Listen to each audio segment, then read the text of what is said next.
Alrighty then. Hello and welcome everyone to the Storytime Network's very own Paradox Hour, in which our rotating casts of hosts tries our best to stay on topic and fails miserably. This week, we are going to be covering Codex Alera books 5 and 6. Currently misspelled. We will figure that out in a minute. And yeah, no, it's fine. Technical difficulties are part of the show. We tell ourselves that that's part of our charm, so that we can cry ourselves to sleep at night. Yeah, I did. Welcome. Yeah, I did that in the title and didn't do it on the stream. So yeah. So, welcome to the show, everybody. We have Gen, who is currently exhausted because of adulting. Hello. I waved at my non-existent video feed. We have Jack, who is also exhausted because of adulting. Hi there. And we have Mill, who is doing us proud by having such intense technical difficulties that he is not even here yet. And also there's Logstar, our tech guy, who makes sure we can actually have a stream instead of a never-ending Sisyphean hell of technical difficulties. Well, though I do my share of stupiding, as has been demonstrated already. And also I'm here. I have a knife, but it's like not in a bad way. I hope. He has a knife!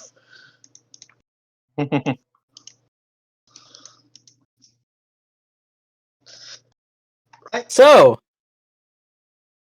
today, Princeps Fury. yes, I believe we have some summaries for that. Thank goodness we do. We can thank Mill for that, or we would if technology worked as intended. Yep. Not just now, just ever in general. So, who would like to summarize? Well, we can take turns on each part because it's split up by narrator. Calling Tavi. Fair. I'll I take Amara. call Sienna. I call Isana. I'll take Aaron and Amara. Yeah, we should probably give Mill a choice since, we really should give him first pick since, he wrote the summaries. He's probably going to call Tavi. You know what? I'll take that bullet and I will take Aaron then. And with that, so in Princeps Fury, Aaron's storyline is he's much more front and center than he usually has been. In his storyline, the Vord have made it to Alera in far too many numbers, hiding in the Caloran wastelands because, it's kind of an ideal environment, what with the whole blasted to volcanic ruin. They massacre every legion in their path, even managing to kill High Lord Rhodes, though that's because Gaius sent him to his death. Ceres falls, the legions retreat, badly beaten to Alera Imperia. Even there, they can't hold the Vord off for long, and Gaius does Kalar to Electric Boogaloo and blows himself up with a volcano, which is, is a hell of a way to go to help the survivors flee, though he only manages to stall the Vord and not even take out the Queen.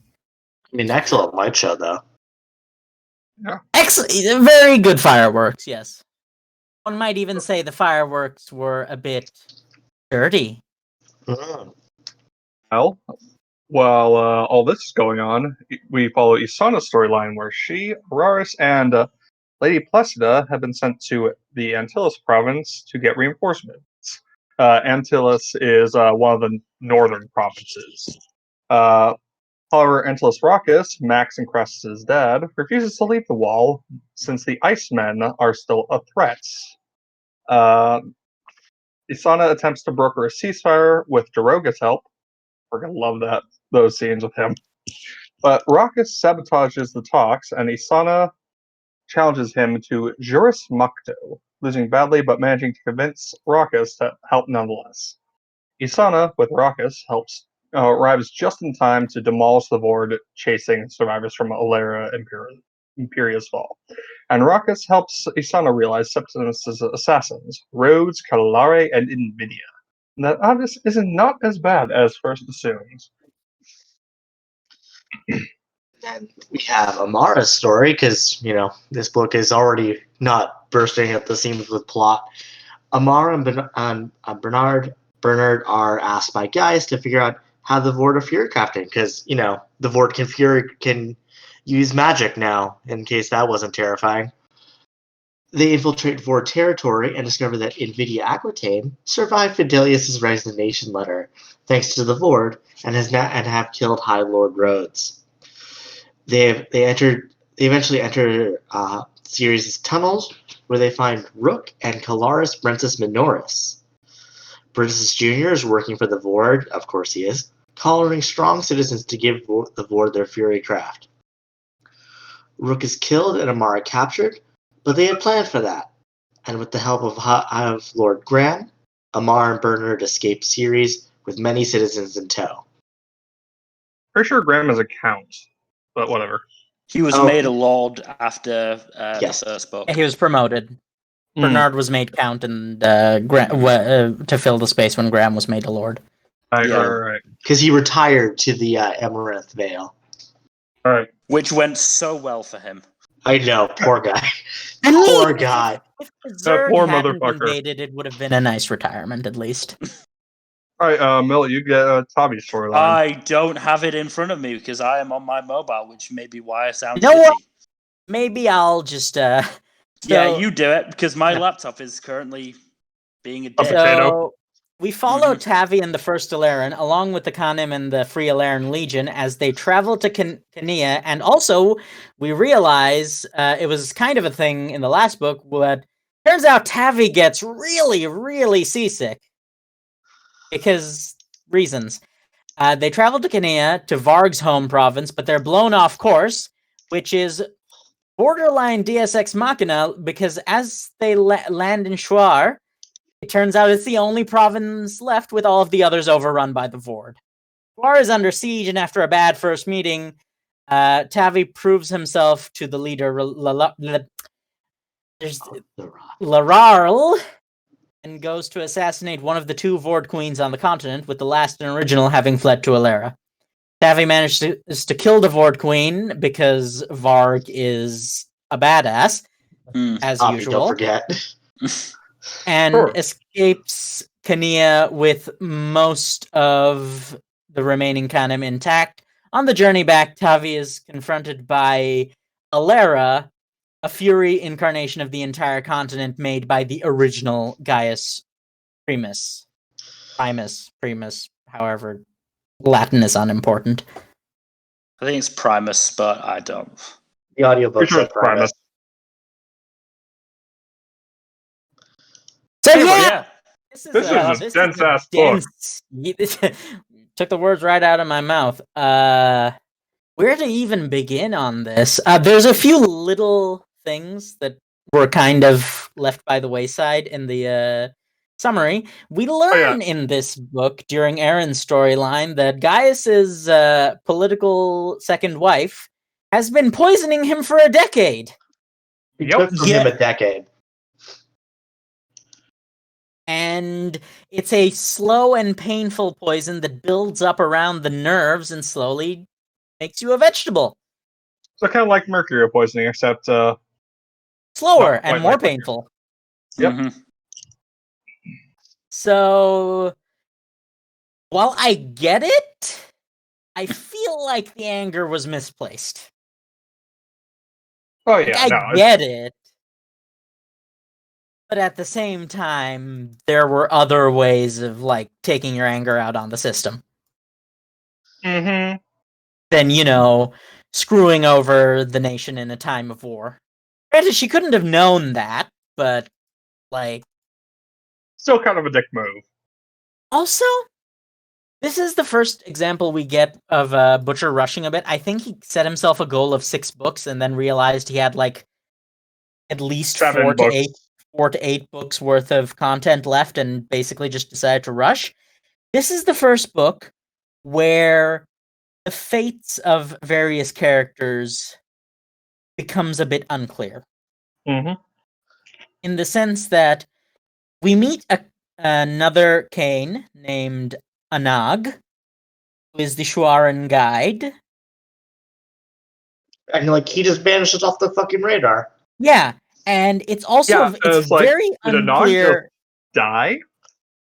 It's really unclear. The same with the guy from the Free Alera. Yep. Oh right, Duros. No, doesn't he show up in book 6? I think he does. Does show up in book 6, or he's at least mentioned in book 6. But like, it's very unclear it's very unclear what the split was. It's very unclear how many of the canon. I'm pretty sure Laral. There's too many. There's L's and R's are hard, guys. Laral, yeah, Laral is absolutely dead. Like He's absolutely Yeah. dead. He gave his life up to stall the Vord. That's okay. But later on, we see that there are Shuaran warriors still alive. So their entire warrior cast did not act as a living wall. No, just most of them. Most of them. So I mean, the desire was there. yeah. So I'm kind of like, what happened to Anag? He was cool. We liked him. He was like, Butcher went out of his way to make him likable, and then Forgot about him. Yeah. yeah. I think he just went, how does it feel to like something? And then, chomp. Yeah, but except it's not even that. If this was the Dresden Files, you could make that argument, but like... True. Oh god, too soon. I think like in this series, Butcher suffers from the opposite problem that Sanderson has, where Sanderson does tend to drag at times with his subplots. Butcher rushes them through, and like Both have their issues, but Yeah. It's a bit more apparent here. right, no, like you can't. I'm sorry. I just want to say, to be fair, what would there have been for Anag to really do? I mean, the Carnim already were sort of. There's only so much you can do with 2 books left with the Carnim. I mean, and the focus very much was on Varg, and to a far lesser extent in terms of the warrior cast and the Sorg.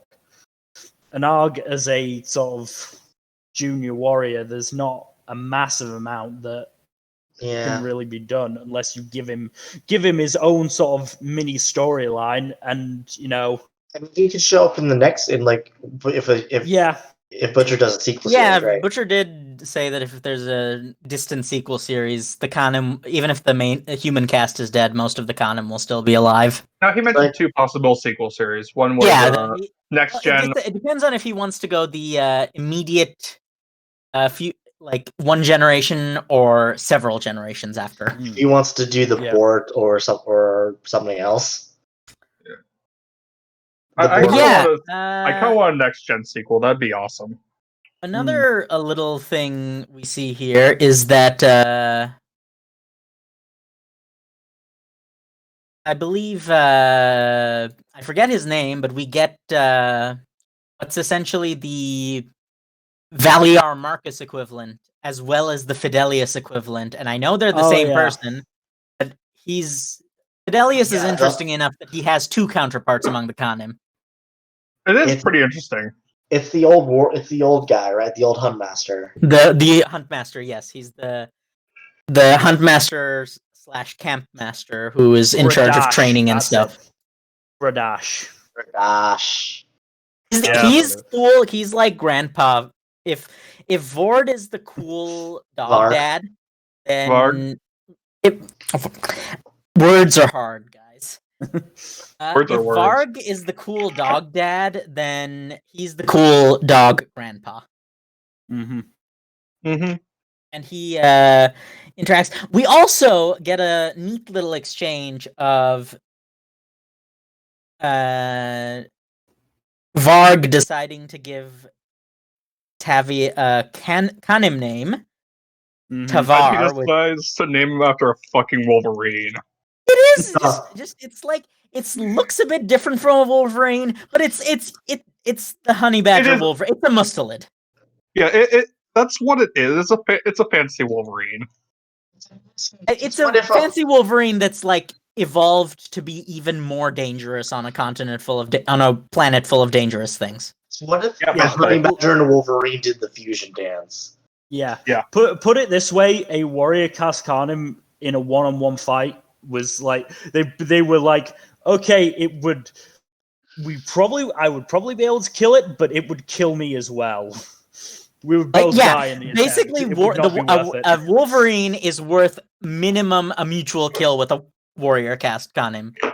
And also, it's implied that even in Vord-infested areas, the Vord have not been able to kill them off. Yep. Oh, and that they aren't even bothering to try anymore. Like, yeah, I imagine they tried, and it did not end well. It laid a trap for one of them, killed it. The wax spiders came, saw what happened, and went, not going to deal with that, just going to repair the croach here. It's not worth it. It's a very uneasy truth. Say that. Honey badgers don't give a fuck. Imagine if it gained, like, sentience. Jesus Christ. Imagine if you that would gave be them fucking fury crafting. It was remarkably intelligent. What do you think are the chances that, like, a few of them snuck on the ships? Oh god, that'd be terrifying. Everyone would be dead. Are you kidding me? Well, no, because it's like you say that like they aren't just surviving on Kanea already. Like they're thriving there, not just surviving. No, I meant all of the Carnim and Aleras would be dead. Yeah. Oh yeah, they stuck on The board. ships would just be full of Tavars. But yeah, let's get back to the actual meat of the book, because there's a lot of shit to unpack here. Let's start with the least interesting. Go up to the most interesting. So Amara's subplot. Yeah. Thank you for agreeing. Yeah, Amara's. I have so many. Oh god, Amara's subplot is. It's like Butcher realized, oh fuck, I have Rook, Brexis, Nvidia, all of these stories all at once. Fuck. I have to wrap all of this up right now. This really needed to be an 8-book series. Really should have, yeah. Like, this is... Like, the mission that they undertake here is so vast. It's such a big deal that, like, you need a whole book for this. Or at the very least, more time than it got. Mm-hmm. Mm-hmm. Like, Rook goes down like a chump.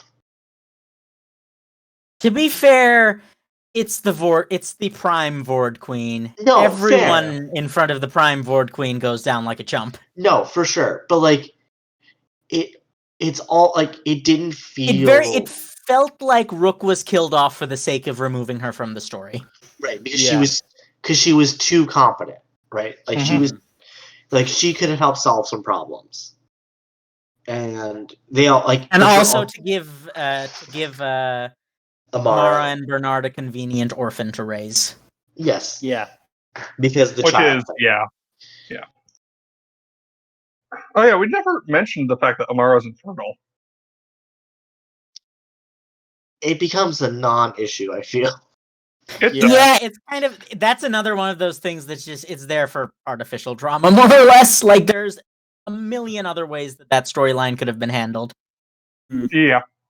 That I feel like, and it's kind of, it's a can of worms that I don't think we are equipped to go into. No, there are a couple interesting things that do happen here, namely, them figuring out a way to circumvent the issue with the slave callers and Amara straight up killing Brensis. That was satisfying. I'm not gonna lie. Yeah. It was fun seeing him choke on his own blood. Oh, and also fucking Graham creating an entire wall of fire to hold off the Vord and going, hurry up and come up with a plan. I can only hold this for half an hour. Also, that was, and I'm pretty sure people were like, I'm sorry, only half an hour? Yeah. I think we got time. Graham is probably one of the strongest pure firecrafters in the series. Well, yeah, he's another example of specialists versus generalists, right? Yeah. Right. I mean, he's like Amara and Isana in that he can't really do much else, but he's really good at setting things on fire. No, it's like we never Like- really see a truly capable wood or earth crafter in their element. Well, Bernard technically counts, and so does Fidelius. Right, but Yeah. like Yeah, but they're both. So They're both dual interesting- crafters, yeah. Interestingly enough, I think wood and earth are probably usually a package deal. Yeah. Mm. I feel like there are enough similar principles between them that usually mean, I dual would say- crafting. But I we do don't have think- specialists of the other 4 types as major characters. right. Yeah, I don't think there's any. I don't think. Certainly in the Knights Flora that we see, I don't think most of them are Earthcrafters as well. No. Or at least not. Yeah, as but far we're as we talking know, about but- important characters. Talking with about Yeah, I was faces. gonna say characters who they're all have actual nameless. Could names. you imagine a They're all world? nameless Lukes. Could you imagine a world where Aaron was actually just a fucking Earthcrafter god? Just imagine Oh that. no! Just imagine that world for Oh a second with me. no! Come with me on that journey. Oh god. Oh no! Well, Aaron would be the god, but oh god. But Oh, Ye- Aaron. Yeah, But- this Aura taking out Brensis is once again an example of, oh look, the puny mortal can take out the god. I think the Mhm. biggest reason for this, and is actually the reason they get screwed over later, is because the Vord Queen subverts this. But I think one of the biggest takeaways from this is that Fury crafting is all offense, very little defense. Yeah. Mm. Yeah, I The Because, mean, like, the Only only metal crafters defensive- have an actual defense. And I was even about to then, say, it's kind of a trade-off. Even metal crafters can. Mm. Speaking Only- of that, well, I mean, don't like can't Earthcrafters have a little bit more toughness to them. Their Yeah, Earth but- crafters are more durable, and water crafters are a bit more long-lived. But it's not to the point where if No, they for Captain sure. America to a normal person, basically. It's not I mean- that much better. I mean, Angry. all Fury Crafters are glass cannons. Like that's their whole shtick. Yeah, so that's kind of the reason, and that's what gives them so much trouble is that the Kanim as well, Kanim and the Vord Queens in general are kind of lightning Squishy? bruisers. No, they're not squishy. That's the problem. That's why yeah, the no. Alarans have Mm. so much problems with them, is that they're not squishy. It's why conventional weaponry is still effective against Fury Crafters. Mm. Yeah. Even Gaius at the peak of his power would die to a crossbow bolt through the spine. Though we No, do he see wouldn't- him he bust wouldn't. out a That's- that- special metal crafting ability. Like, no, I mean like if caught unawares. No, I know, even no. then, because the main thing that people of Hyde Lord and Lady Calbuck Furycrest can do is if the wound is not immediately fatal, then they can. No, that's very why I least meant a stabilize That's why I themselves. said a crossbow through the spine.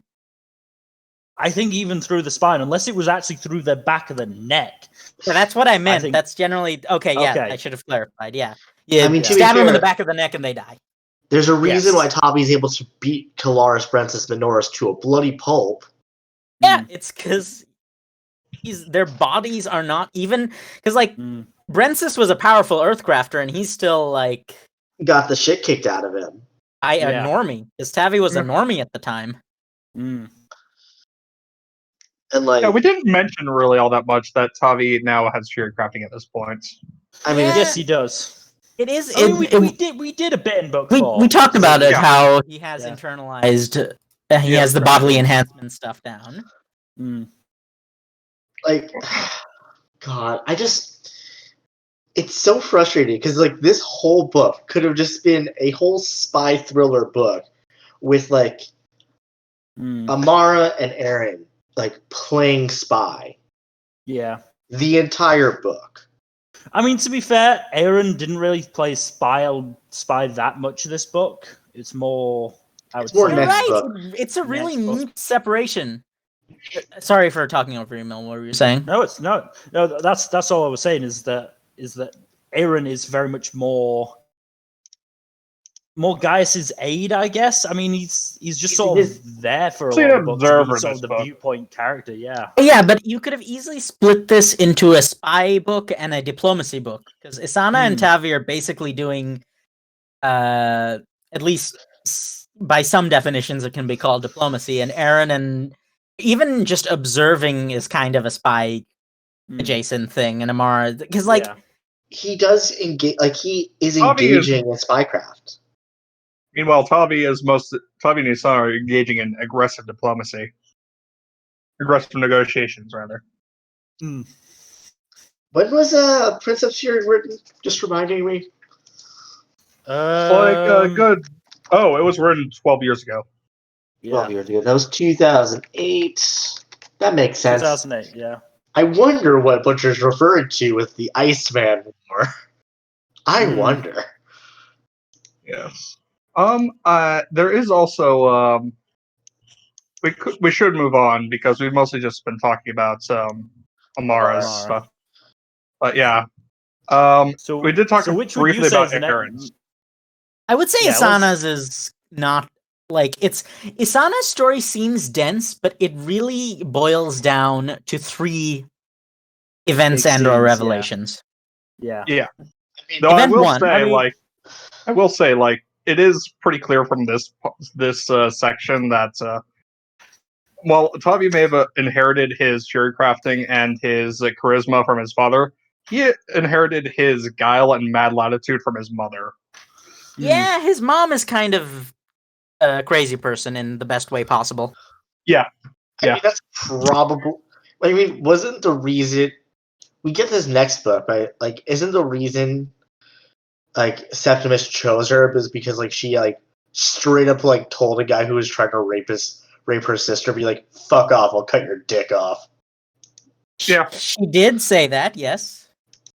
I imagine she was a lot quicker to, because like everyone who's known her since she was young is a little bit scared of her. Right? Bernard is kind of scared of her. Araris is a little bit scared of her, but like Bobby's terrified of her. Navi is Obviously terrified is. of her. Araris is scared of her, but it turns him on because, of course, it does. And Septimus Look. was also. She was apparently one of the few people who could shout him down. I mean, look. If all honesty, if Araris never met Asana, he probably would be like pining over Frigiar Navaris. Let's all be real. Maybe. I mean, if Araris never met Asana, I'm pretty sure he would be. He'd be dead. No, yes, but you know. No. I mean, I'm pretty sure he would have like potentially, even if he wasn't dead, like just committed suicide. Yeah. By this point, because you know he kind of had that whole the only reason he Survivor's was guilt. alive, survivor's guilt thing. So even if he had survived the death of Septimus, he might have just ended it. Anyway, Yeah. the bit of Asana storyline I want to specifically highlight is during her meeting with Gaius when he sends her to the wall, and we get Gaius's basically motivation speech.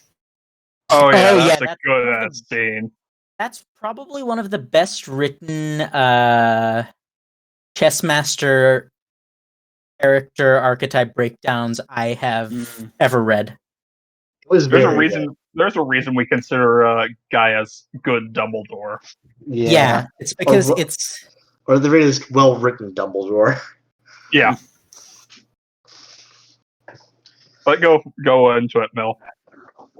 But it is literally just that Asana realizes that Gaius is still playing games even when, you know, the Vord are here to claim the realm, and asks him, how can you live with yourself? And he just goes into this passionate speech of saying, I look out my window every day at people who haven't been devoured by civil war or ravaged by disease, who, you know, are able to live freely every day because law and order stands, because of what I have done. Because something other than simple violence shapes the course of their lives, and I'm quoting directly there because I've got it right up in front of me, because it's just such... And he finishes it by saying, Aquitaine thinks me his enemy, the fool. If I truly hated him, I'd give him the crown. And it's just... And it's the first time I feel like you actually see Gaius speak freely in the entire series. To be fair, he has no one to be his equal Yeah. or as like Mm. to No. be. He doesn't. used to have his wife, right? It's implied that Yeah. his wife was this grounding force for him, Mm. but she did. She Right, died and- shortly after their son did. And like Yeah. to be fair, like Septimus was probably another grounding force for him.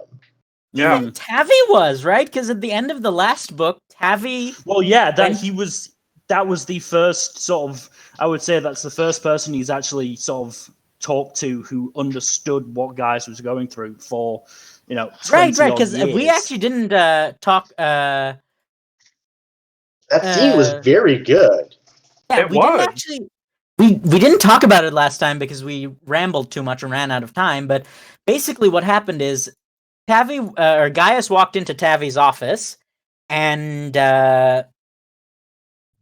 Gaius said, "Kalar has been dealt with." And Tavi asked, "Oh, so the volcano was you?" And then the first thing he says to Gaius is, "Are you all right?" I did Because he mention, knows. yeah, I did mention it when we were having our argument about Amara, that the only person who actually sort of sympathizes with Gaius over the decision was Tavi. Mm-hmm. Because he gets it. Yeah, And that's really that is the thing I think that makes me upset about Amara's treatment of him is that there's shades of this throughout the what's it called? There's shades of this throughout Gaius's moments in the story, and essentially of Gaius dirties his hands so people like Amara can don't no, and have to. and he outright mentions it, like in that speech, that the very few decent people who have had the luxury of living their lives without being called upon to make hideous decisions I would not wish upon my worst enemies, and who consequently find such matters immorally appalling when they consider them, because they have not had to be the ones who dealt with them. Yeah, That's a and change that's of that's commanding. why I think I would be a lot more sympathetic to Amara if we didn't get these guys' viewpoints. Mm. If Because, if Gaius had remained a one-dimensional evil bad king. Yeah, but the Yeah. thing is, he is just He's a complex character. someone He is who very complex, yeah. cares deeply about his people. But But- lacks the creativity to do any he Not lacks just he lacks the resources, basically. No, yeah, and I think also to an extent what's there's a saying amongst leftists that's like it's very hard to imagine a better world in the midst of a worse one. Mm-hmm. And I think that's the thing that Guy struggles with is he's played the game for so long that he can't imagine a world that's different. Mm. And that's part of the problem and part of why he's why he has struggled is because he's he's clinging to that because sorry. I think he was also very much broken by his wife and his son's deaths. And I think I think absolutely. what's interesting is that he I pretty think much he could have. Go ahead, Mel. He pretty much just lived the rest of his life after that until he sort of met Tavi and realized, oh, there's actually sort of a hope for the bloodline. I think he just lived to get revenge on Kalare, on Rose. He was going through the on motions. Lydia. That's why Fidelius left. Is after their Mm. deaths, he was just going through the motions. Mm. Which I can understand. Like the guy lost everything. Yeah, Lost it's everyone he loved in basically one fell swoop. yeah. I mean, People who were responsible for it got away with it because, of course, they and the did. fact that he still makes an attempt to not do to not immediately burn it all to the ground. Yeah, he tries. He just can't find the motivation to try as hard as he possibly can, and that is really, really understandable. No, I mean, not even that. It's the sense of Gaius has motivation. I mean, revenge is a motivator. Trust me. True. Based on, That is true. No, spite is Oh. one of the best motivators out there. oh, trust Oh, me. yeah. Oh god, No, I've I done think I so get many what things you out mean. of Is that spite. he doesn't immediately just he doesn't immediately just go and murder the people who were responsible, because He that would makes them be burn. yeah. And also, but he does it such that he does it so that he only has to hurt them. Mhm. Yes, that's the Which that's is the thing. Is that's kind of what separates him from Aquitaine, really. Is that Aquitaine has kind of similar motivations, as we find out later on. He has the exact same motivations, but he just didn't have the brains to come up with such a revenge plot that Gaius did, and so instead he became No, Not it's the that monster who hunts the monsters. I mean, not to say that Aquitaine is an idiot. He's a brilliant Oh man. no, no. he I is think not an idiot Aquitaine's at all. biggest problem is that got caught up in the fallacy of for the greater good. Right? Well, another thing with Aquitaine, another of Aquitaine's big problems is that he doesn't see the bigger picture on the same scale that Gaius does. To be Gaius fair, operates Gaius on a has different scale. To be fair, Gaius had the help of Alera. True. Even then, And also, Aquitaine had the inhibition of his wife.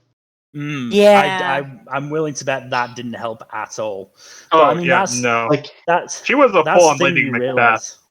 Yeah, I mean that's the thing you realize at the end of this book, though. The lengths Gaius went to get revenge. He forced Calara into open rebellion and into a alliance with the Carnum, so his house would be shamed forever. And his house ended this book.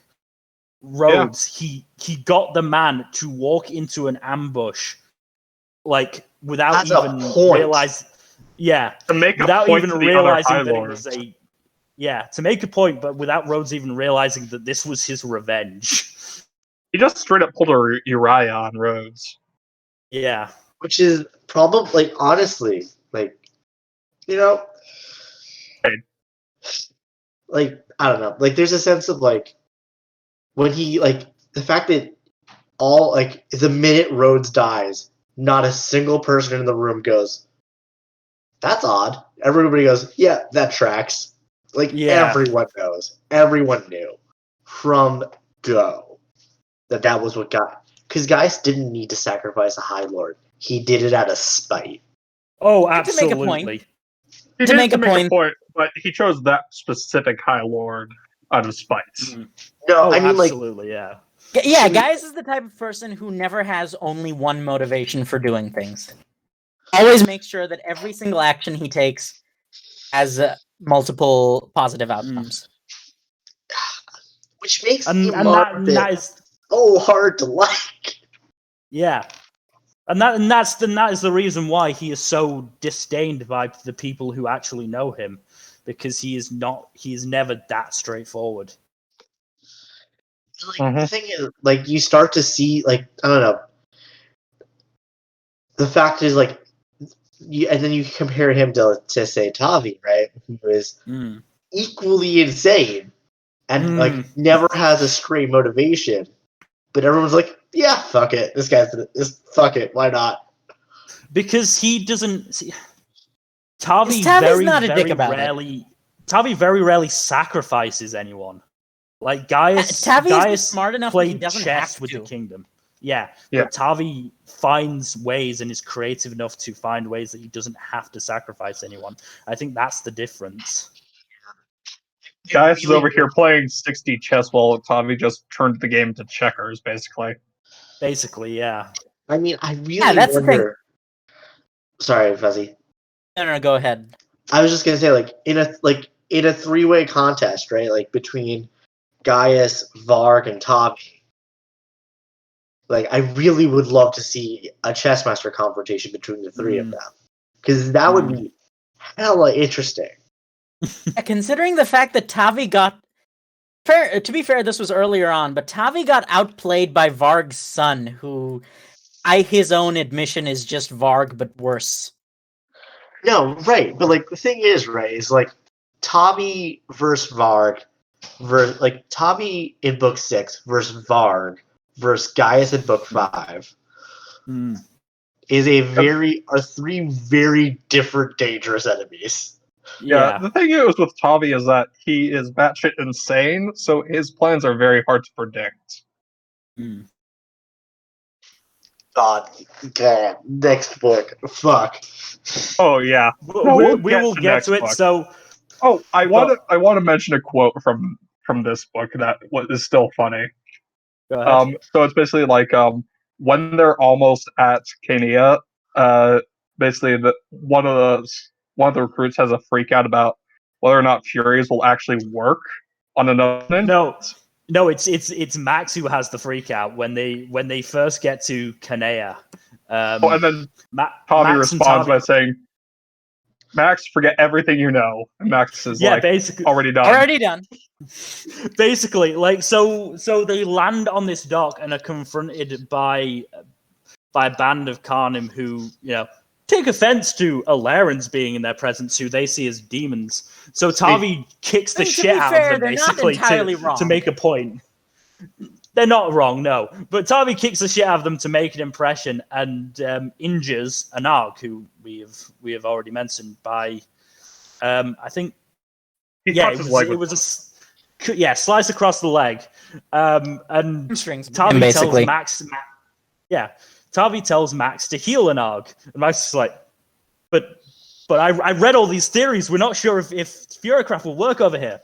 I just Furycrafted, so forget everything you learnt there. Done. Just goes to fucking heal the Karnim. But even better, after it happens, Anarg thanks Tavi for the use of his healer, aka Max, and Tavi just notes that his actual healers would be mildly offended at the comparison. I feel like what's the healer's name in the Boss would absolutely be insulted being compared to Max. Strangle Max. Yeah. But also the fact that while he was healing Anarg, Max is cursing profusely in Karnim. Oh god. Because that's what he and Gradash just spend their time doing, teaching each other curses. I mean, there's no easier way to learn a language, if I'm honest. No. No, there really isn't. But anyway, Tavi's storyline in general is fun. Just before we get to it, the thing I want to mention about Asana's before we finish that is just Daroga.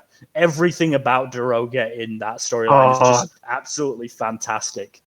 Like, he sees Isana use the snow against Raucus, like, just completely smother Raucus, who is apparently a, master firecrafter. And he just sniffs and says to Walker, if I ever invade the Cauldron Valley again, I'm going to do it in summer.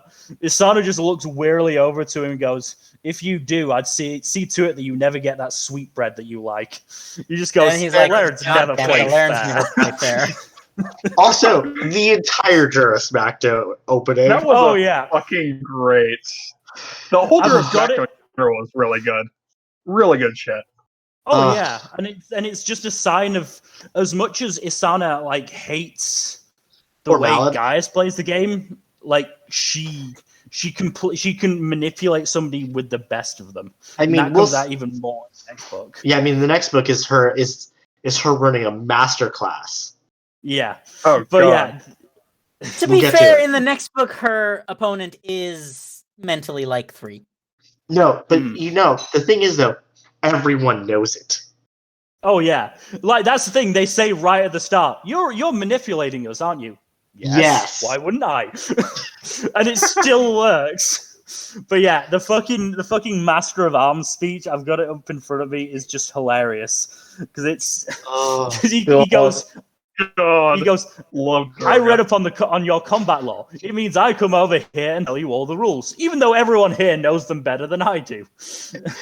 Lord Antilles there is the challenge. He gets to choose how the duel will be fought. He's chosen Steel and Fury, which basically means anything goes, which is how fighting ought to be done in any case. Isana is the challenger, which means she gets to choose the time and place of the duel. She has chosen here and now, obviously, or none of us would be standing out here in the wind.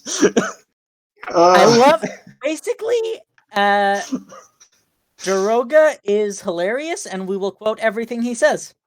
Yeah. Absolutely. He's just fantastic. Also, just like the sheer I love Daroga.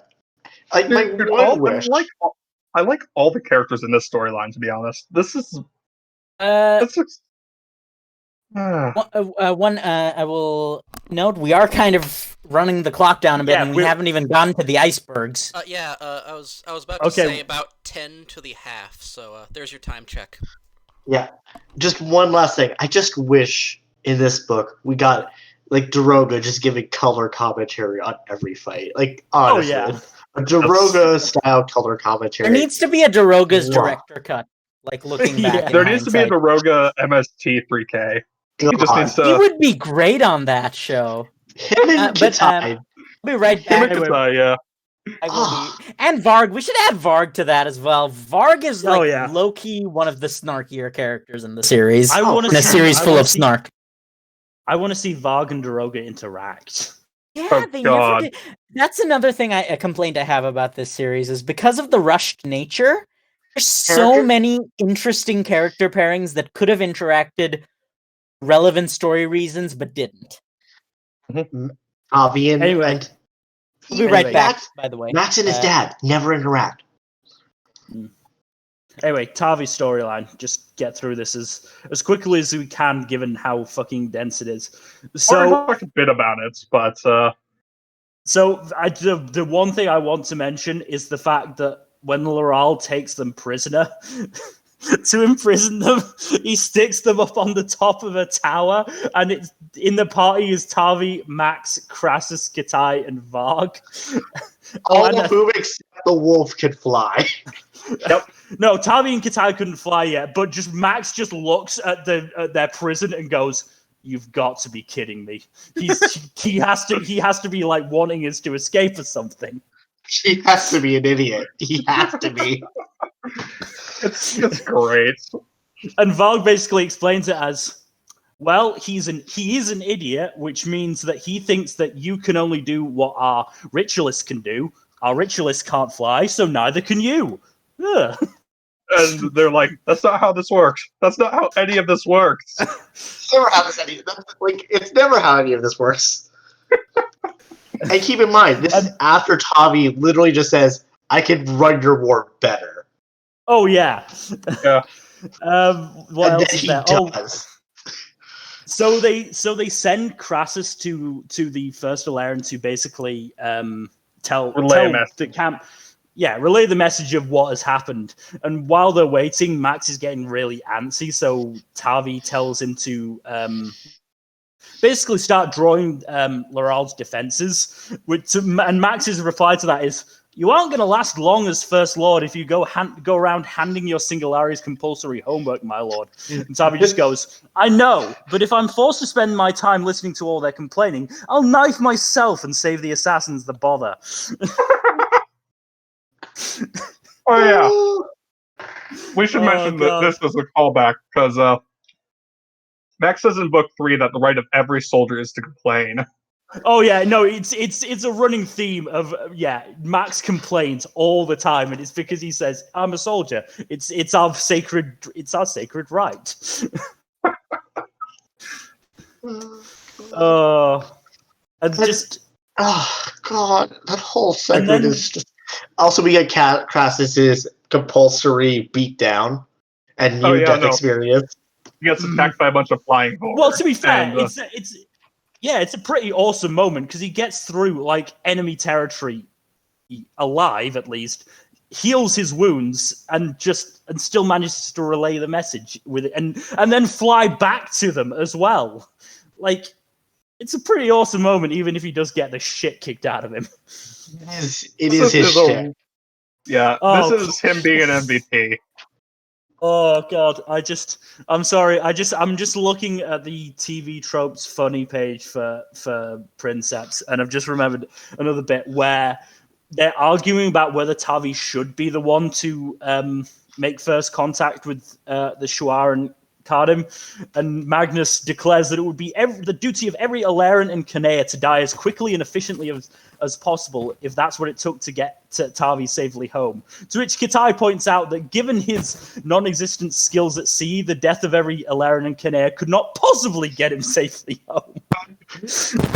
Yeah.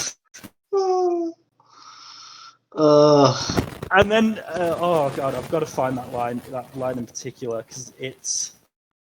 Let's see where it is. Oh god, I forgot. So remember how we mentioned a storm pushing them north on their voyage over?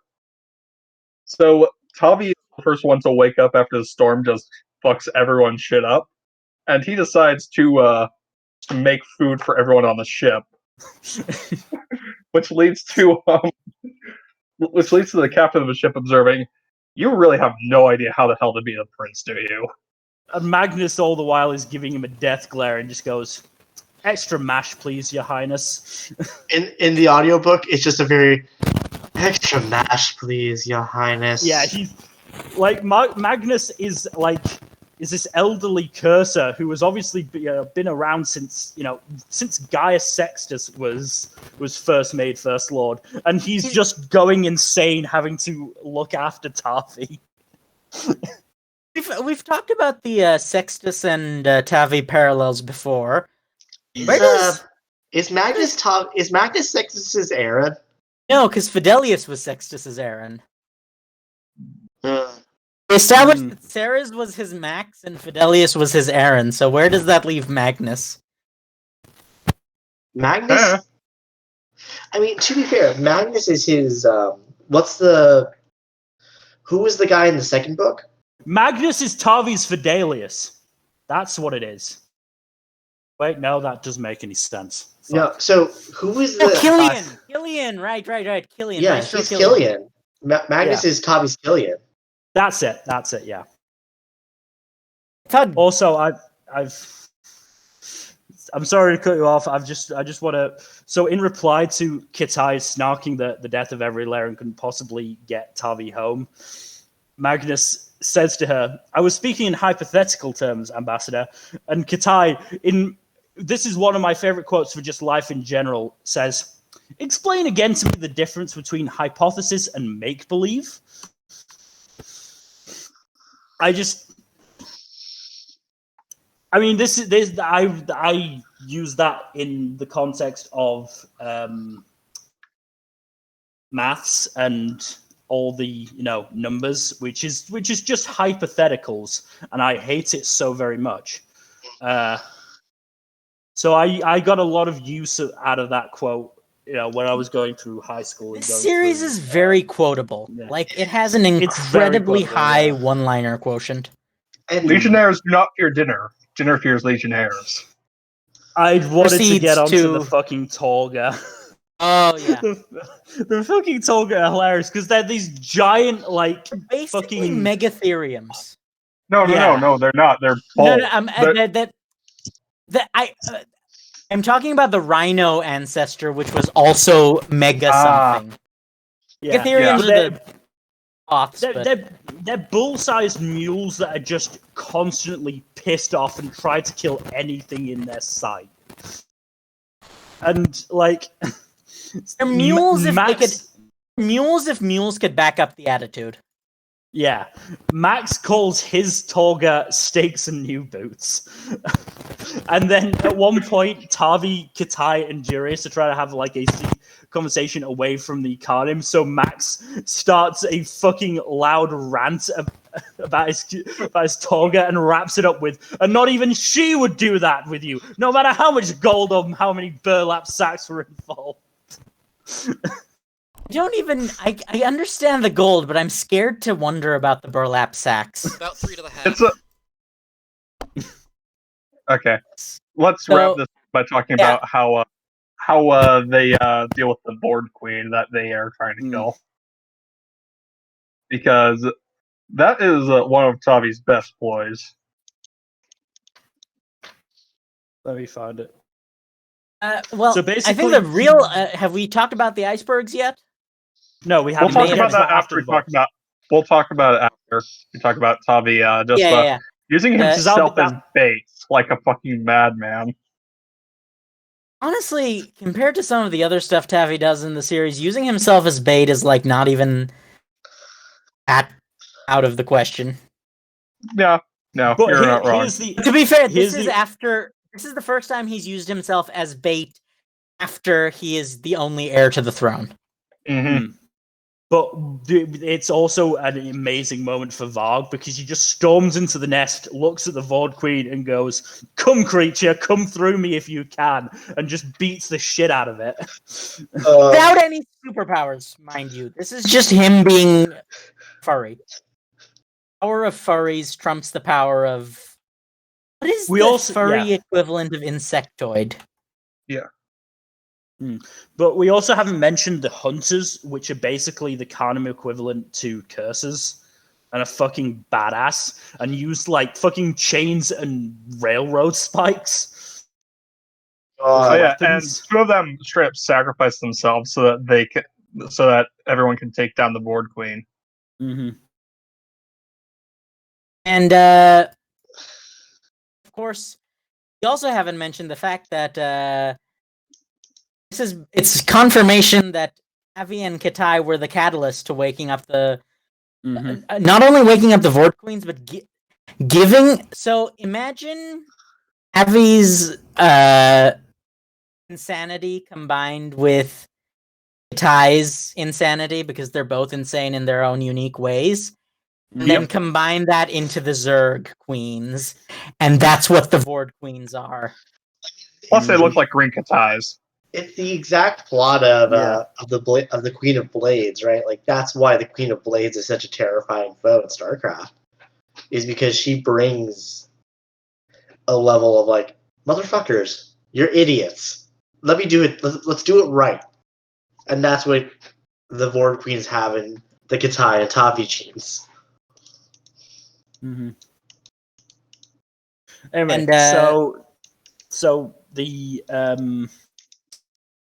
fucking icebergs. So while Tavi's been on his assassination quest, he gave a bunch of orders to Magnus and Marcus. Magnus, who was just completely done with the situation.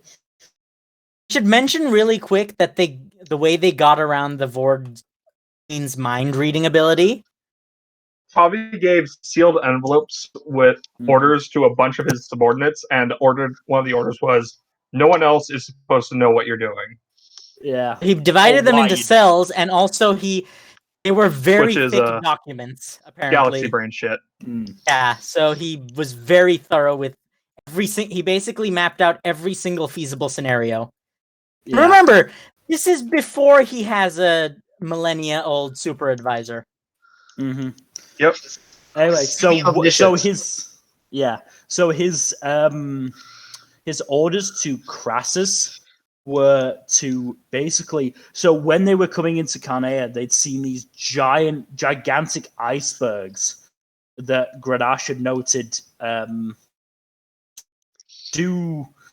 that float basically, and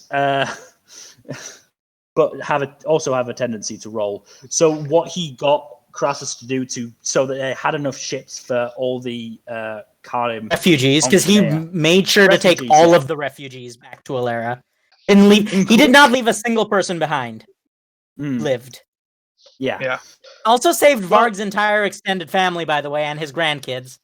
Yep. That was an adorable moment as well. That was wonderful. Yeah.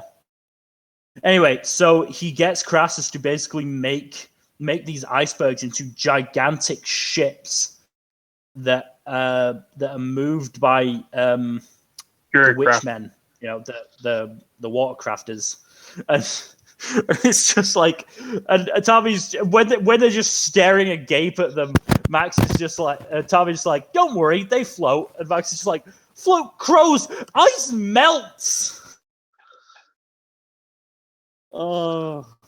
Max first says ice melts, and then Grenache says roll like a targ with an itchy back. Then Max says rolls, crows to that, they melt, and then Yeah. Tavi, just with the smuggest look on his face, says, "Yes, but they also float."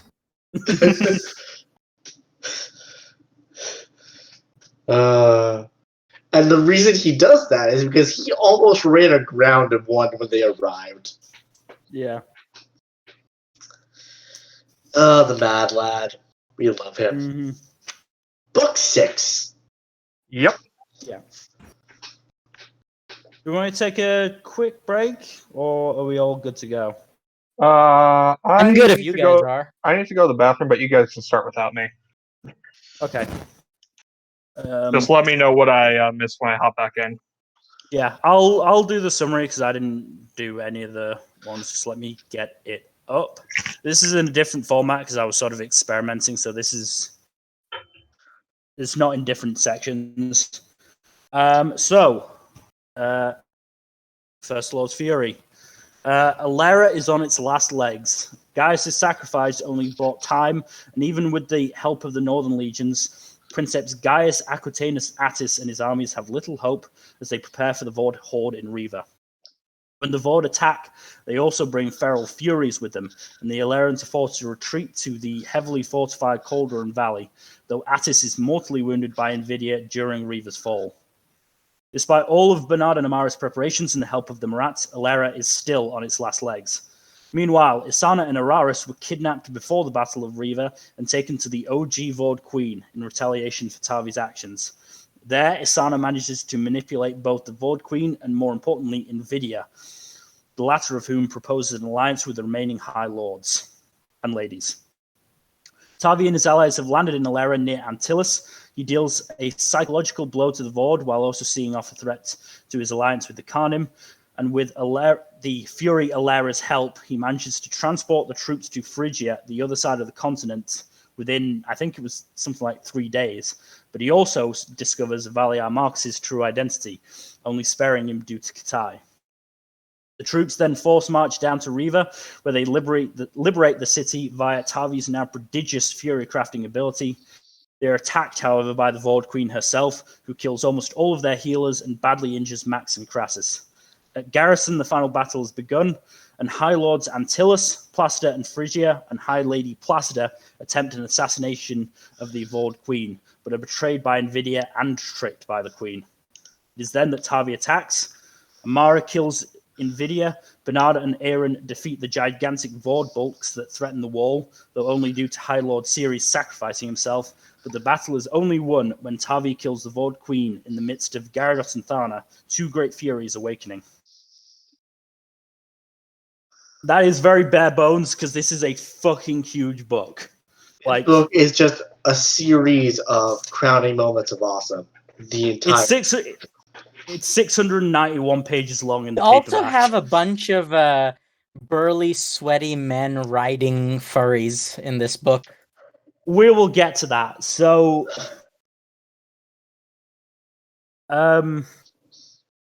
so how do we want to do this? Do we want to sort of go chronological order or go the order that Let's meander. I did in Fuck the summary? it. Yeah, let's just meander, and we'll be warned by Logstar when we're running close to out of time, so we can cover anything we missed. Okay, I don't think so. Let's talk first about what Tavi did to the Vord Queen.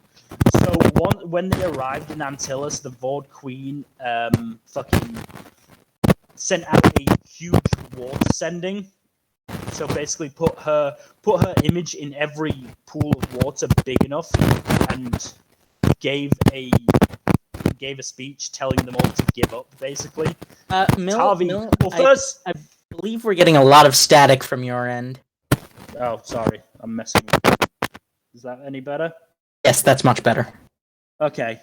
So, first, the way that they get rid of the water sending is Varg takes, I think it's Max's helmet, fucking slams it through the Vord Queen's head, drinks from it, and just yells in the hammiest way possible, "I am still thirsty! Who will drink with me?" Which, of course, means Tavi goes and quenches his thirst next to the furry. As well, yeah. I'm not gonna like let that go. We know. And then Tommy then does the maddest of laddest things, where he does the same thing the Lord Queen does. Gives a rousing speech to all of Alera, Mm-hmm. and then he gives a personal fuck you to the Lord Queen, looking at her through the water crafting, which is a very difficult thing to do, mind you, apparently. Yeah. And then we But- find out that it was a smokescreen. Yeah, because the Vord Queen had been keeping several families basically as a dollhouse. It's implied as a life-size dollhouse. And Tavi had Crassus and his other Knights Ares rescue all of them. Not just that, they took the pets and the livestock as well, just because they could. The Queen's screams were heard 10 miles away. It was mwah. And Meanwhile, that's Nvidia- a good tangent for this. That's actually the first hint that we get that Vord Queen inherited a lot more than just her intelligence from mom and dad. She also got the human/Marat capacity to feel emotions. Well, it's explained that her development, because she is literally, it's been about what, 7-8 years, I would say, since the first book, which and Nvidia makes a note of that she acts very much at times. She acts very much like an 8-year-old girl, in that she has a dollhouse and that she throws tantrums at times. Yeah, it kind of adds an extra layer of tragedy to it because, of course, Jim Butcher is going to make us sympathize with the Zerg. Because of course he will. Oh, he absolutely does. but before we talk, sorry, go. Because the other aspect of the Vord Queen's storyline is that she keeps making, younger queens, but they keep attacking her because she, as Fuzzy said, she has the ability to feel and she has emotions, which are seen as basically a distraction by regular Vord. They literally call her defective. A defect, yeah. Again. Yeah. She calls herself so defective. they keep attacking, and that's why there were only 2 queens in Kanea, because the OG queen made them sterile so that they wouldn't have a chance to gang up against her.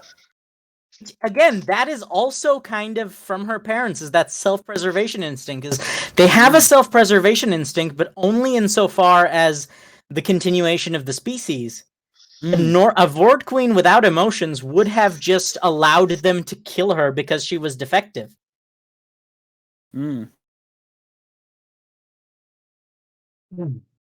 Okay, that is the first time I've seen the that cover of First Lord's Fury, because the paperback version has a sort of not a worse cover. And that is actually really fucking There's cool. just symbols, right?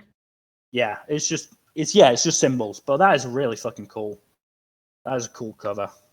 Some of Jim Butcher's covers can go either way. In general, fantasy covers can go either way. Oftentimes, they're just like pictures of human beings that look completely out of place. Yeah. But occasionally it lands. I like the Cradle ones. What you guys done now? But we were just talking about covers, but I was just about to bring up basically the Battle of Riva. Oh, before we get there, can we just talk really quickly about the son of Phrygiar? Yes, I mean I was gonna get to him later. I'm trying to go as sort of chronological, but we can talk about him now because he is just fucking incredible. Basically, just a baby Tavi mad lad. Yeah. So he's this like really scrawny kid who has a stutter, but he like impresses Tavi, Kitai, and Varg with his intelligence and his guts. Because he says to Varg, "You are welcomed as a guest, sir, but if you hurt anyone under my Lord Father's protection, I will kill you myself." And then Varg says, "Sure." And then in Kanish, "Does he remind you of anyone, Tavar?" I had a knife to your throat at the time. It did give you a certain credibility. Like, imagine if this child, for whatever reason, Luke caught him. Like, oh god. And then Kitai goes, "Oh my, I might be in love, Tavi. I saw him first." Oh Mark my! goes quiver, quiver. Yeah. I gotta say, these books are way funnier than they have any right to be. Jim Butcher has issues, a lot of issues. His sense of humor is not one of them. His sense of most part. humor is very much not one of them, no. He just has a great penchant for wittiness and wackiness that just meld so well together. I mean, at the very start of the book, fucking Alera is teaching Tavi Furycraft, and Kitai is angry with him because they haven't basically formalized their relationship in terms of Alera citizenry. And Alera takes Kitai's side, to which Tavi just says, "You're taking her side because she's a girl." Alera goes, "Yes, I may be no expert, but I've learned enough of your ways to know which side of this debate I am obliged to support." Fuck. So the battle of Riva. Oh god, that was such a good fucking time. Oh god. So basically, the legions are managing to hold against the Vord horde until the Vord basically herd feral furies into the city, which just completely crushes any hope of resistance, and it just becomes absolute chaos. I mean, there is a bit where Amara says some of the stuff she saw, and it's just so fucking dark. And it was an earth fury knocks down a building being used to shelter orphan children. A pregnant woman burned to bones by a fire fury, and that was only the first minute. And it only got worse from there as well. And it's just the humor kind of distracts you from the fact that it's basically grimdark. It's basically the apocalypse. I don't know about grimdark, but definitely apocalypse. Mm-hmm. Because the but stakes are meanwhile, definitely but they've also sent what is left of their collared citizens into the city to basically take out as many high lords and ladies as possible. One of whom is Nvidia Aquitaine. Very specifically, Attis is supposedly holding off a bunch of feral furies. He's with his back wide open. Hint, hint.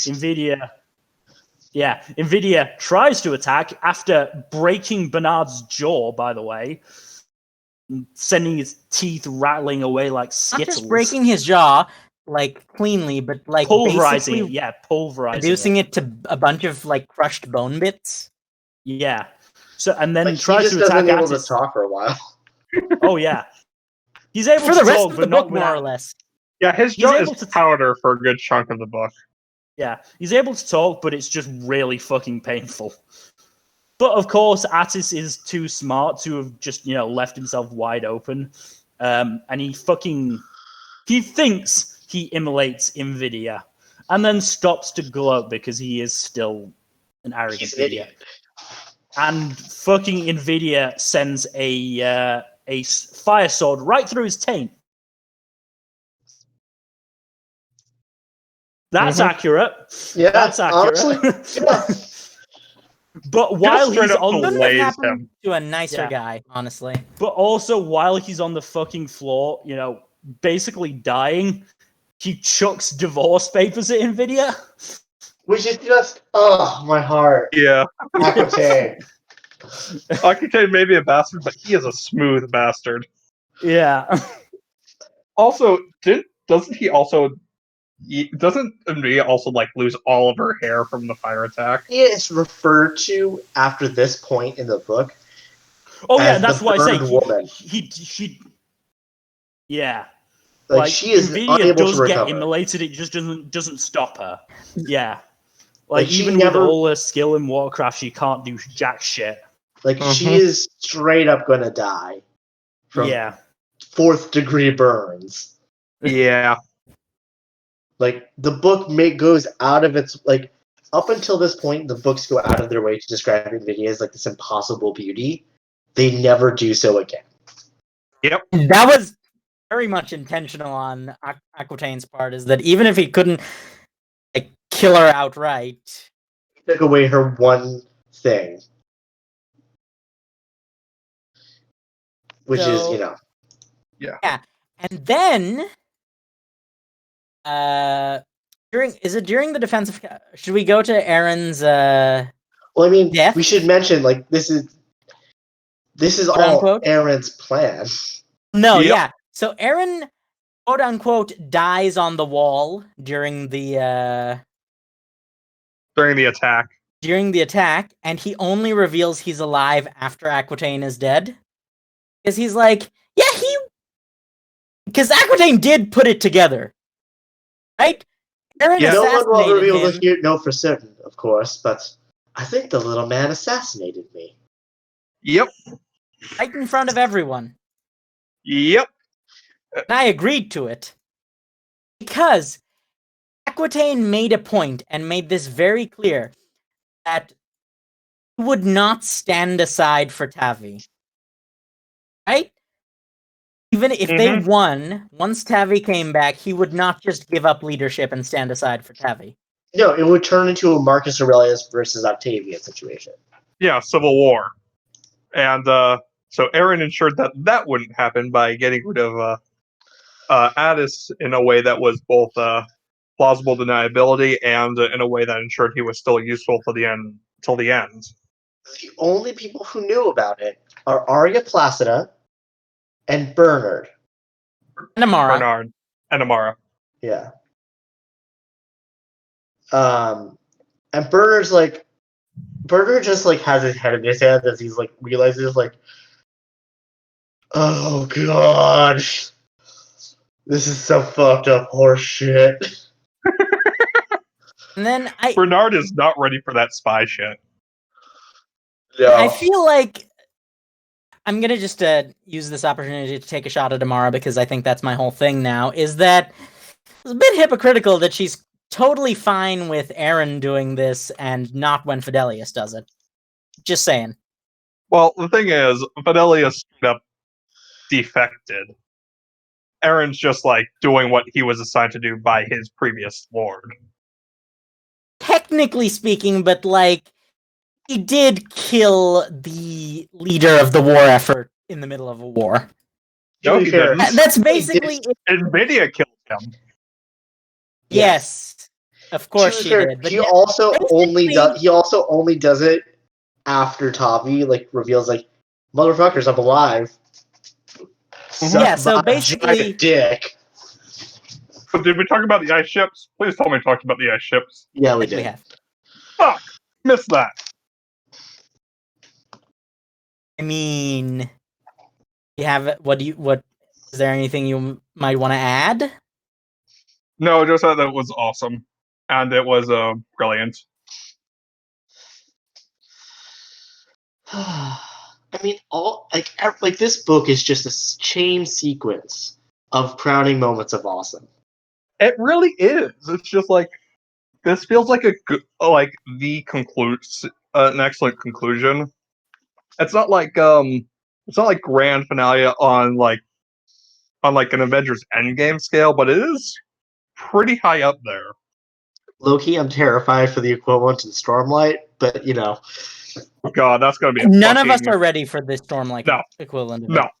None of us. Hell, Dresden Files is also gonna kick our asses when they get to Dresden that one. Files has already done it.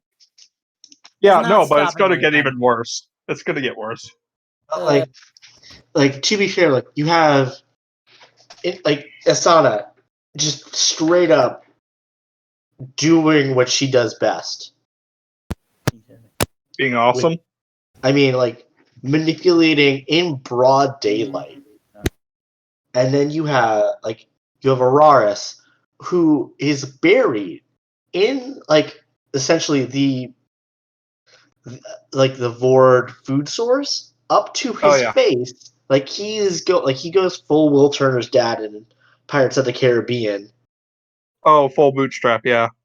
And, like, is able to maintain consciousness by holding onto a sword behind his back for days.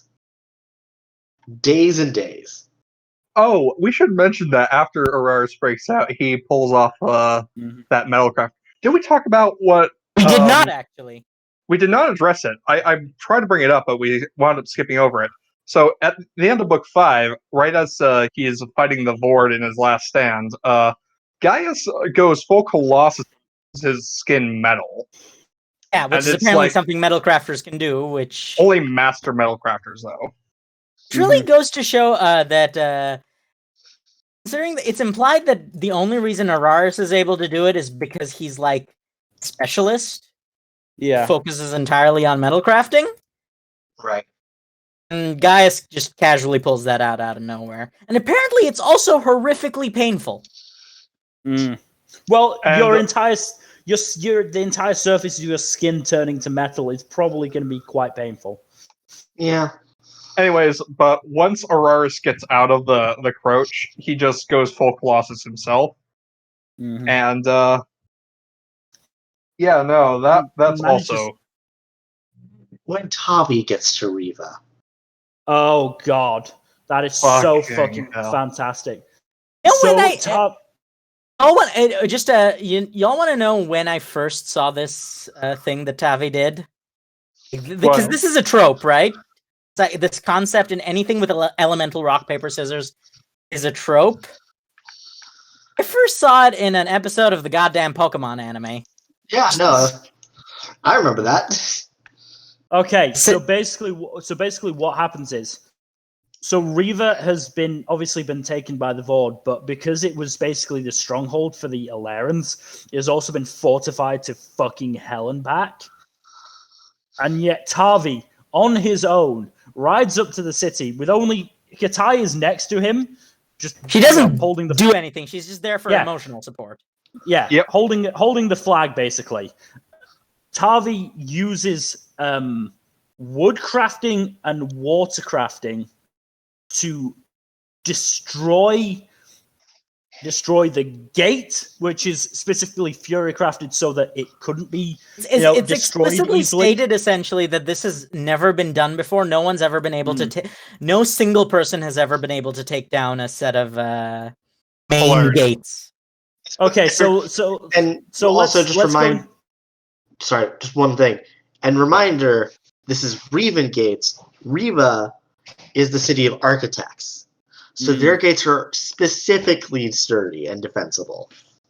So what he does is he uses wind to blow seeds into cracks in the wall, uses wood crafting to grow the plants, and pours... No. First he uses... I think you might be getting the order wrong, but doesn't he first create the cracks by the freezing and cooling? No, freezing that's and afterwards. Heating? That's afterwards. Okay, so he expands the cracks that way. Yeah.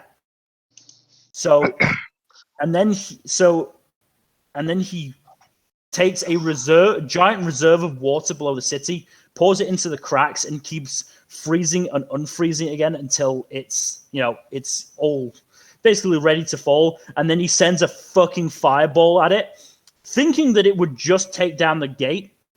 It wiped out the gate, the 2 guard towers on either side, 100 feet of wall, and several blocks inside the city. It takes 4 minutes for the collapsing to stop.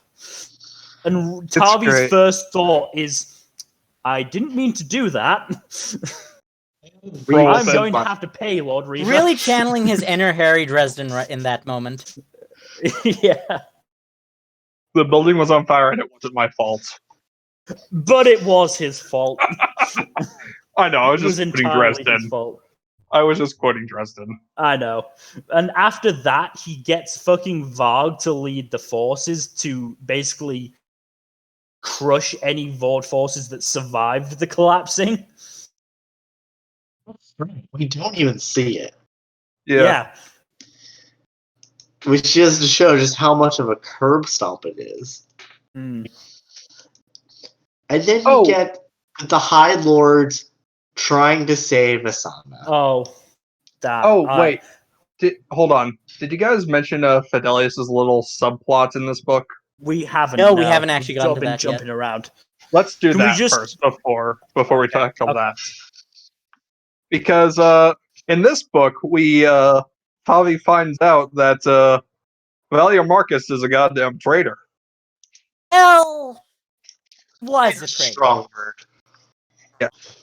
But he is understandably pissed, especially after all the shit that Fidelius pulled in book 1. Mm.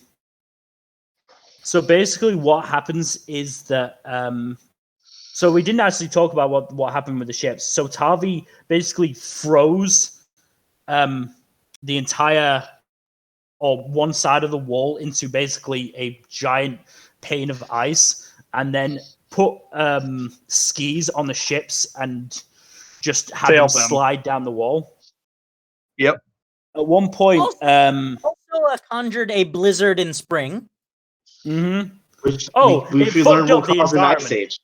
Yeah, it fucked up the environment massively.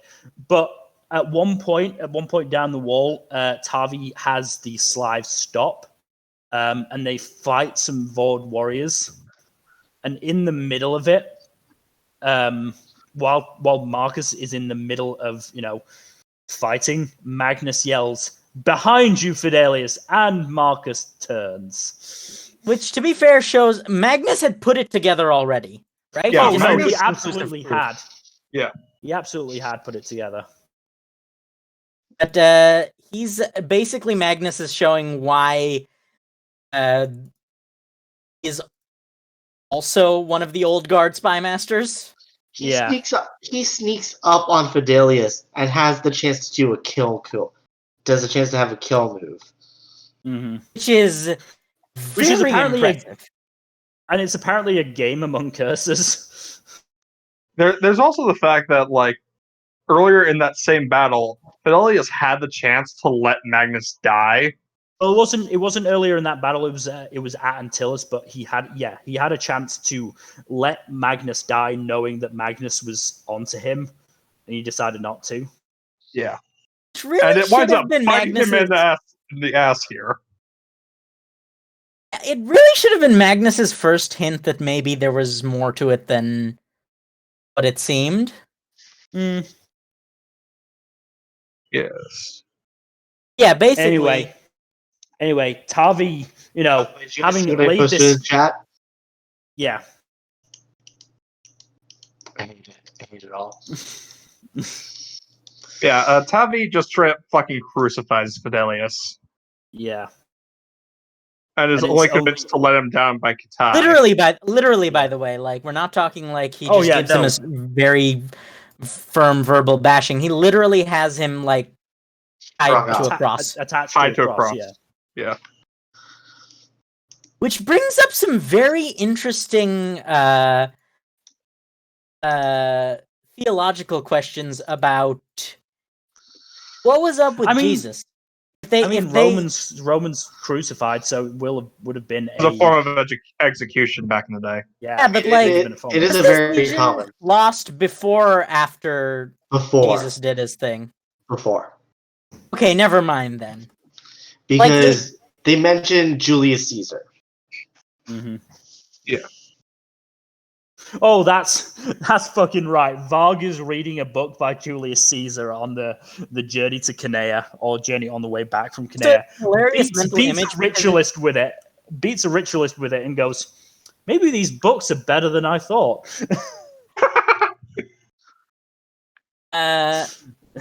Yeah, and he also it's a hilarious mental image as well, because it's like it's a human-sized book, meaning he has to like hold it in the light and like squint. Yeah. properly be able to read it, which is just a very hilarious image of a massive wolf man, just like with tiny little reading glasses, and just I don't know. The image is hilarious to me. I can imagine. Not only that, he fucking compared it to Tavi. Like, he goes, like Tavar, it was apparently more dangerous than it appeared, having chucked it at the throat of a ritualist. And also says that he was not sure that Tavi had much to learn from Caesar, all things considered, even assuming it was telling the truth and not embellished. Caesar and Augustus were Tavi's inspirations. I mean, and like, there's a non-zero chance he was also literally related to them. I mean, the assumption is that Julius Caesar wrote the book in Alera. Well, no, I thought wasn't that one of the ones that they carried over. Time check under 20. Just saying. Okay. My thought was that he wrote it in Alera. No, because like Caesar said that didn't they get were. isekai'd. Yeah, Caesar didn't get isekai'd. No. They specifically mentioned that there were some texts from the Romantic times seem to make reference to it, like from ancient Aleran writing apparently handed down since their people's prehistory. There we go. So then maybe it was after the Jesus. Who knows? Guys, we're getting lost in the weeds here. Yeah.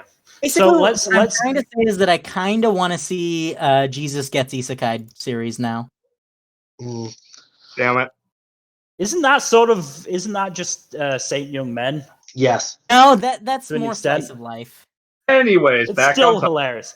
Anyway, back on let's topic. get to the Vord Queen's Batman gambit. Oh So, boy. Can we just really quickly the image of Arya's husband just wielding a giant hammer for funsies? Oh yes.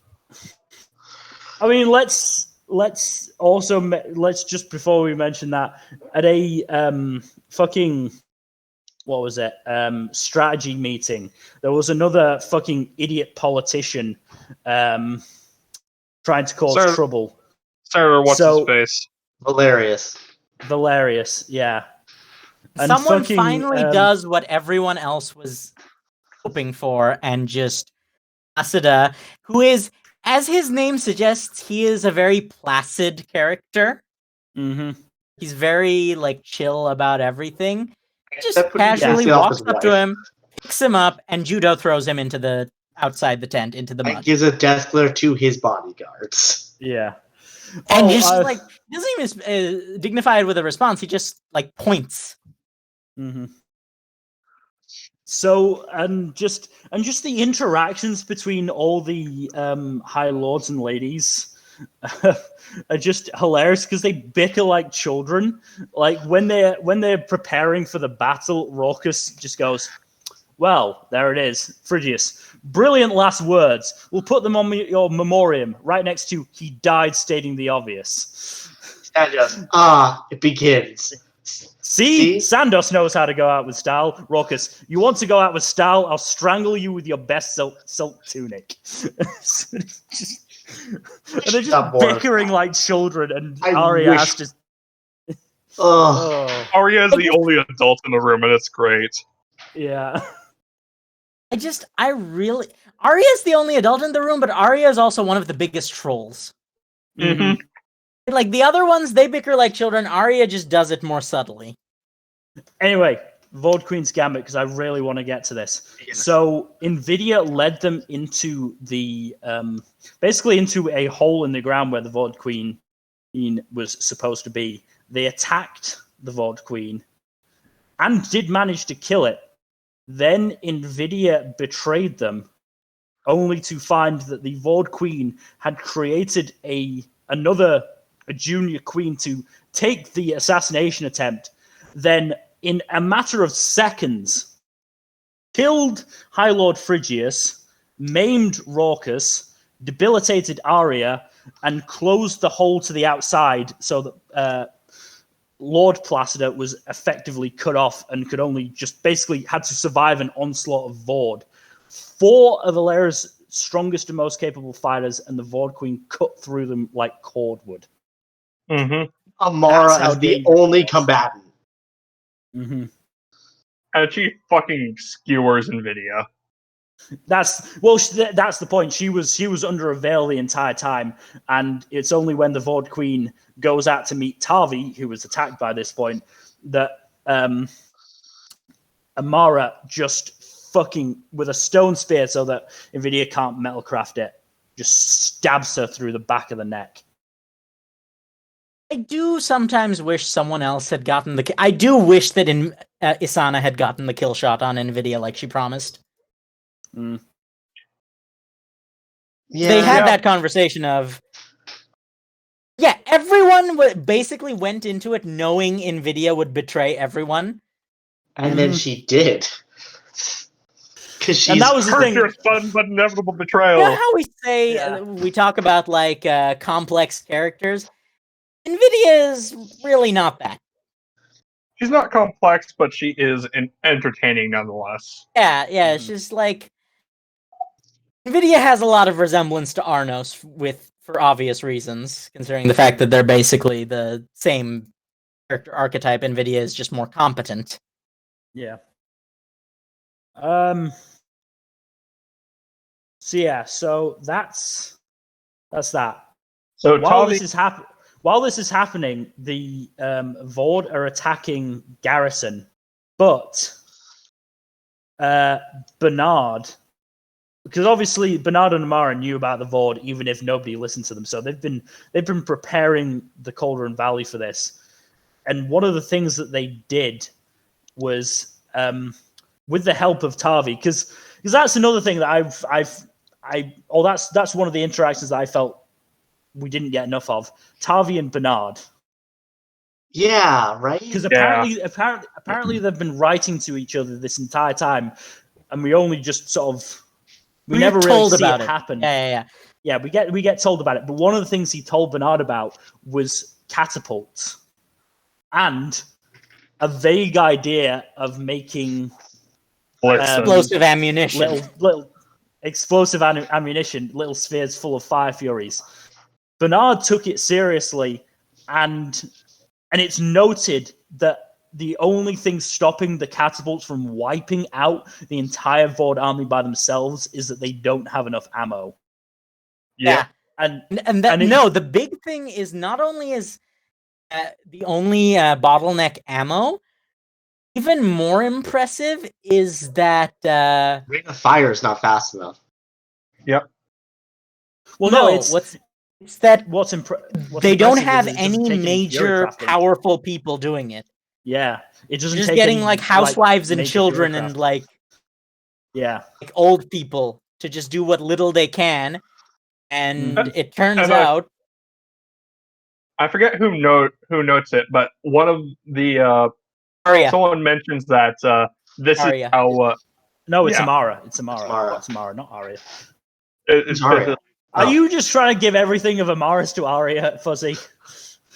I feel like the book would probably be better if this. Look, we know my issues with Amara. Yes, we do. We do.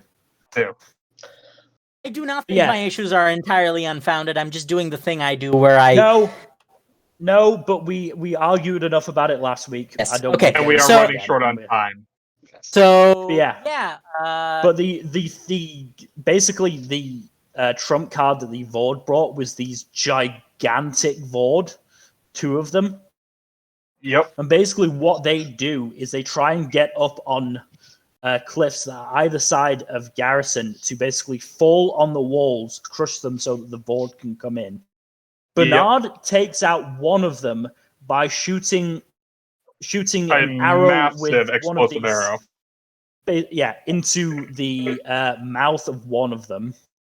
Using a bow that is so large that even him as an expert earthcrafting specialist can't He took draw it Yeah. without injuring himself, like literally tearing. he tore shoulder muscles doing it, and he said, even if I did have another arrow, I couldn't pull that bow back again. So the person who takes out the other Vord bulk is High Lord Ceres, who basically turns himself into a living torch, flies into the Vord bulk's mouth, and explodes himself. Yep. And it's children. Imagine, to protect his children and grandchildren. imagine if Chaozu was actually effective And, like, instead of just a crappy little Pokemon. yes. But like the line that really sells it is Aaron thinking it was one thing for a man to say he was willing to lay down his life for his child, but quite another for him to actually do it. Yeah. I honestly mainly cheers for series. Manliest of Mm. tears. Oh, absolutely. Series just went out like a total badass. Like it's kind of fun, like just comparing how series goes out compared to how Rhodes goes out, because they both go out pretty similarly, like essentially exploding themselves. Yep. Where and like Rhodes goes out, do you know what's even more interesting is that Gaius does the same thing. He just, in true Gaius fashion, not just in terms of sextus, but in terms of that entire family line, yeah. basically just does the same thing, just bigger and more dramatically. Yep. And then we have And the conclusion of the book. I just want to note that the first time that they saw these Vord bulks, Graham was there, and his only lines for 3 solid pages was bloody crows, occasionally mixed with blighted bloody crows. Just in complete shock. But yes, let's get to the... There's one thing Get to the we forgot climax. to mention on the subject of the House Gaius.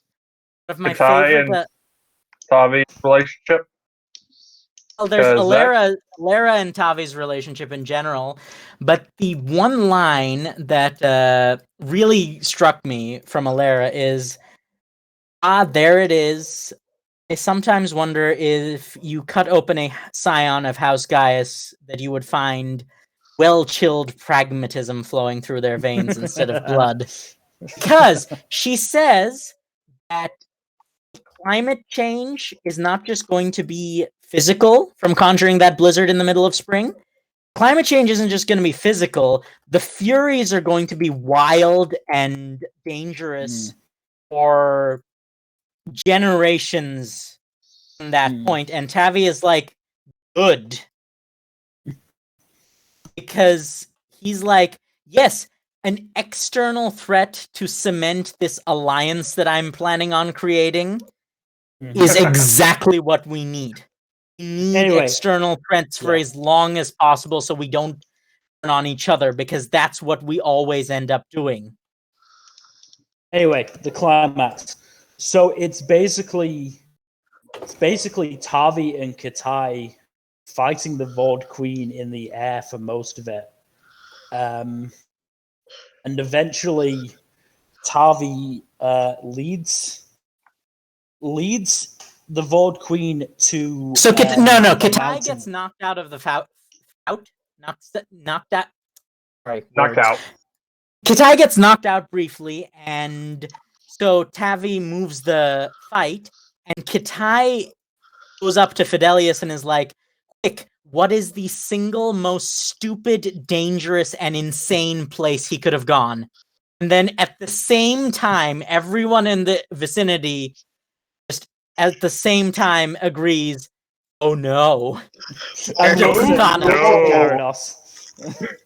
Yeah, the 2 great Furies in the vicinity, aka the Olympus Mons. Basically, So they're Gyarados primordial and elementals. Thanalivia. They're basically the closest thing the setting has to gods. So let's just talk about the scale. So Gyarados' waking involves the entire mountain ripping itself free of the ground to a giant humanoid. The scale of it is that the book mentions that the pine trees on Gyarados' arms are on the same scale as hairs on a human's arm. Yep. That's Chunky. how fucking huge he was. Also, he's He's very mad. amusingly proportioned because he's thick. He's just very thick. Gyarados is just a very thick boy. He's a Anyway, mountain. so Kitai is forced to, with Alera's help, to basically calm them down and settle them back down. Well, she binds them. She has to bind them. Yeah. Pushing 5. We're Right. almost there. And then, because of course bookends, he ends up, the final battle ends up happening, or not the final battle. It ends. The death of the Vord Queen Ends up Is basically at Changer- Septimus's memorial. Like, the battle ends, the battle climax is in the middle of a Fury Storm, Yep. which is where the The middle first of book Fury starts. Storm. which Thana And they end literally up in chews up Septimus's and memoriam spits. as It's well. like let's talk about Thana's form a little bit. Thana is literally a living Fury Storm in the shape of a woman. Mm-hmm. Mhm. She Imagine the literally Stormfather, but a opens. woman. She literally opens her mouth and swallows, chews up, and spits out the Vord Queen. Yeah. Yep. That's how it. That's the Vord Queen survives that. By the way, So does Tavi. yeah, but Tavi cheats. Let's be real. Tavi Tavi always There's no cheats. such thing as a fair fight. No such thing. Anyways, And so the Vord Queen is dead. Gets Not the dead. in a She's last. no, let's mortally mention wounded, how- and they have a heart-to-heart in Septimus's tomb. yeah, Where and she Septimus and she said died, the- where Tavi found Amara, the first book. and she said, and the Vord Queen said the words that made us actually feel sorry for her. I Yep. know how a Vord Queen dies. She did. That's not what made me feel for her. What made me feel for her is that I just did what I thought I had to do, and I wish it could have been different. Like, Mhm. she's constantly referring to Tavi and Tai as father and mother throughout the series, and like is just very much. There's something there. Like she's not just doing that formally. She legitimately feels that, and there's a spark of that. Like Tavi feels regret when Mhm. he ends it. Like not because he's sorry that it had to come to that.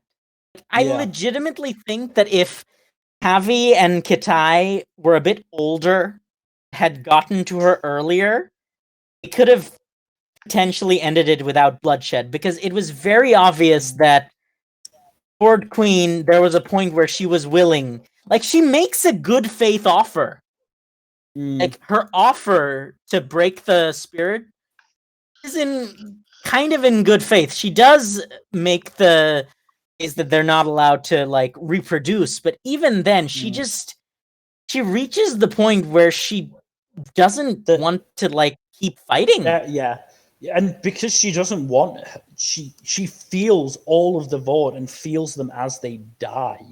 She doesn't want them to want any more of the She Vord doesn't. to die. If She they don't basically have to. has reached a point where she doesn't really want anyone to die anymore. But it's already gone so far that peace is impossible. Mhm. And it's just there's something very deeply tragic about that. But that's how the series basically ends. There is an epilogue a few months after where Kitai and Tavi formally get married. Oh, they have their kid. Oh yeah, Kitai has been pregnant the entire book. Like, Kitai is pregnant while fighting the Vord Queen. It's kind of great.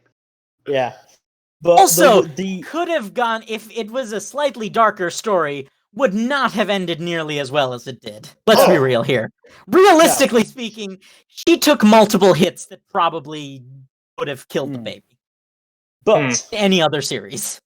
But the note that I want to end this on is Gaius Primus's reaction upon first meeting Alera. Bother, I've gone mad. If that isn't just a summation That is of the entire books and also our lives personally. No, that is Also, just no. it- I gotta also say, like, the epilogue has some funny bits, including the fact that Tavi decides to make fury crafting meritocratic, which Yeah. means we're going to get fury crafting Canem. Oh, and First High crafting Lord Kanem. Varg. High Lord Varg High is going. Lord Varg. He's going to get. Not only is he nigh immortal on the Kanem side, or like long lived, like they can the middle-aged, like the equivalent of a 60 to 70-year-old Kanem Kane is 900 years old. Literally. Mhm. So not only does he have that lifespan left, at least 300 years left in him, he also gets the Aleran additional, like the water crafting benefits of enhanced lifespan, Yeah. which is just good lord. There's a reason Varg is, let's be honest, Varg is probably going to play the big good role in any sequel if the sequel series is set in Yeah. in the distant future.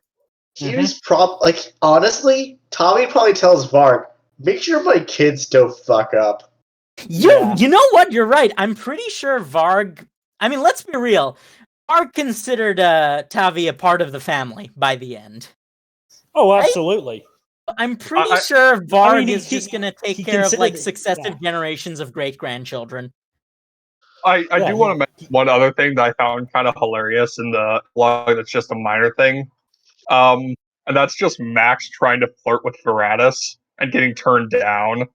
The first time in his life, yes, and it's consistently like stated that Max isn't used to get like he always. Unlike what makes him a positive character is he takes no for an answer. Like Yeah. Max actually He's just never been stops. told. He's just never been told no before this point. Yeah, that's literally the only. Well, no, it's that he holds it out. He's been told no by Veratus before. It's just that like stopped because he was like, yeah, I'm not getting through to that. But like he still carries a torch because He's Max. also Veratus is awesome. I mean, Brad. yes. She is low key she is definitely her father's daughter. Let's Yes. say that much. Is it bad that I ship it? Is it bad? I don't No. personally. I think Veratus deserves better. I love Max. Let's be real here. Veratus deserves better. She deserves Anyway. Crassus.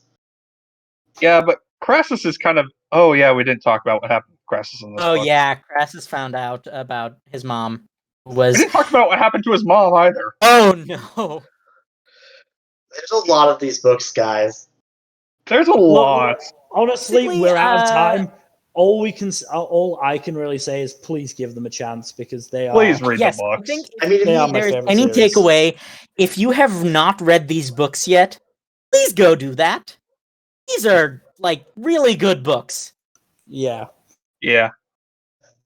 And I legitimately think that on a self-contained level, Jim Butcher did phenomenally better than he had any right to on these, especially because it's such a departure from the Dresden Files. Yeah. And also, he made these books on a fucking bet. Yeah, he did. He made them on a dare, and they turned out like this. It's really, Yeah. it's also a lot more wide appeal than the Dresden Files, because the Dresden Files definitely is not for everybody. No. First We can person attest to never that, is. indeed. That's the thing about first person is the first person.